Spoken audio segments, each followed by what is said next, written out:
Hello guys, this is your teacher Nicholas, and today we're going to talk about can, can't, and could. Pay attention to the pronunciation and repeat after me. Can, can't, and could. Okay? Very good. So we use can, can't, or could to express abilities, okay? To express abilities or to ask questions, okay? So, utilizamos can, can't o could para expresar habilidades, para decir nuestras habilidades y lo que podemos hacer. Literalmente can es poder, can't no puedo o no puede, y could podría, que se utiliza en pasado, o para hacer preguntas. Very good. So let's continue, and I am going to show you, explain to you how to create questions, how to create negative and affirmative sentences. So here we have some examples and the formula for you to follow and create your statements. For example, to ask questions, it is always first WH questions. WH question can be what, where, or why, or how, okay? And this is in parentheses because this is not obligatory. Then we use the modal verb, that is can. Then we use the person or the subject. Then we have the verb, but the verb is normal, okay? We use normal verb, so with no conjugation, and we use the complement if there is, and always remember the question mark. For example, here we have what can you do? What can you do? ¿Qué puedes tú hacer? What can you do? So WH question, can, person, and verb, and the question mark, okay? Next example is where can I buy hamburgers or a hamburger? Where can I buy a hamburger? For example, here we have, pay attention, here we have where, that is the WH question, then we have can, the person, that is I, yo, verb, buy, complement, a hamburger. ¿Dónde puedo yo comprar, buy, una hamburguesa?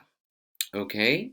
Now, remember that WH question is not necessary. Entonces, las preguntas con WH no se hacen siempre, solamente cuando es necesario. Cuando se pregunta qué, o cuándo, o cómo, o por qué. Pero si solamente empiezas con puedes tú o puede John, entonces empiezas con el modal can. For example, can you sing? Can you sing? ¿Puedes cantar? ¿Puedes tú cantar? Or can John speak French? Can John speak French? So here is puede John hablar francés. Okay, remember modal verb, person John, verb speak, complement French. Okay, this is super easy, and now we can continue with can't. Negative, no puedo. Can't. So can't is the contraction for cannot. Ambos son posibles. Can't es la contracción y cannot es la completa. So this is the formula. Always the person or the subject. Can't, the modal verb. The verb, normal, no conjugations. And the complement, okay? For example, I can't cook lasagna. Yo no puedo cocinar lasaña.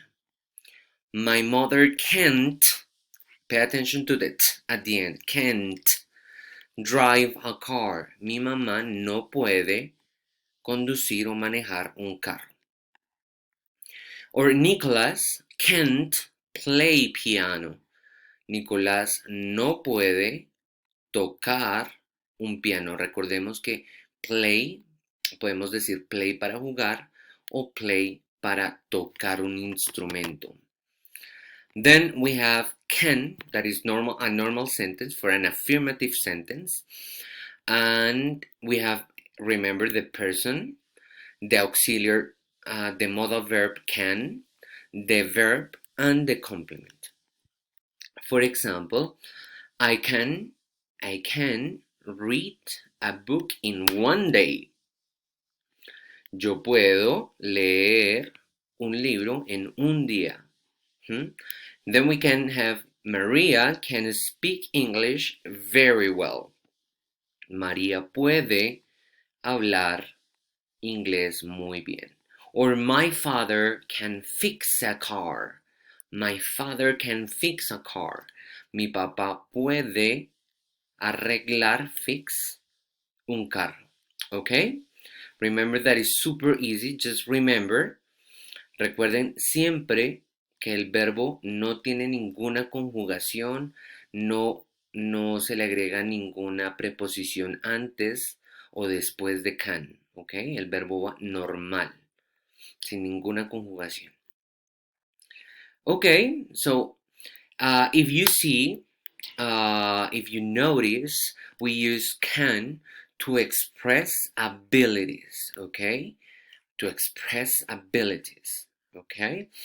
Now we use could to express abilities, but in past, okay?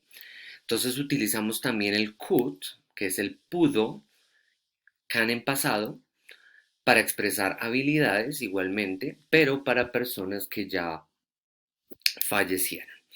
Por ejemplo, o para personas que ya fallecieron, para decir lo que las personas pudieron hacer, o para expresar actividades en el pasado.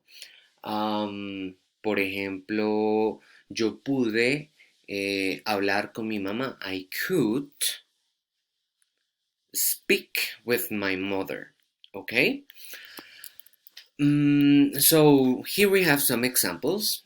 For example, Simon Bolivar could lead a big army.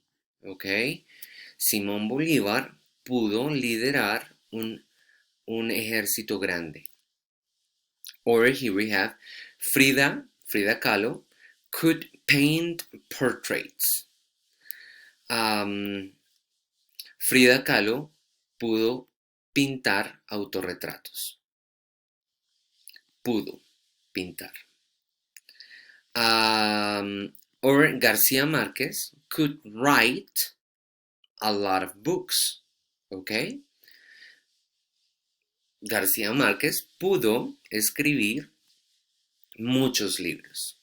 So it's super easy. Just remember the formula, the grammatical structures, so that you can create complete sentences. Okay. Now we use can or could to ask for questions or ask for favors. Okay. También podemos utilizar can y could para hacer preguntas, como ya lo vimos, o para pedir favores. Por ejemplo, here we have different examples. Can you open the door? Can you open the door? ¿Puedes tú abrir la puerta? So those are favors or those are simple questions. So just remember to follow the grammatical structure, the formula, for you to create complete sentences or complete questions in this case. So we have can or could, that is the modal verb. Now we have the person or the subject, the object, and we have the verb that is normal, no conjugation, and the complement, and always remember the question mark. For example, can you open the door? Can you speak up? Can you speak up? ¿Puedes tú hablar más fuerte, más duro? Can you turn off the TV? Could you turn off the TV? So we use could, podrías. Apagar, turn off, apagar. Could you turn off the TV? Or could you tell me where we are? Could you tell me where we are? Could you tell me where we are? ¿Me puedes decir dónde estamos? ¿Dónde nosotros estamos? Okay. So, could you tell me where we are? Recordemos que can y could solamente cuando lo utilizamos para hacer preguntas o para pedir favores, se toma como, como para hacer preguntas de forma formal, de una forma respetuosa. Entonces, en ambos casos, cuando hacemos preguntas o pedimos favores, podemos utilizar can o could y en un contexto cultural significaría lo mismo, ¿ok? So remember to follow again the grammar structure for you to create complete sentences. And this is all for today. Thank you very much.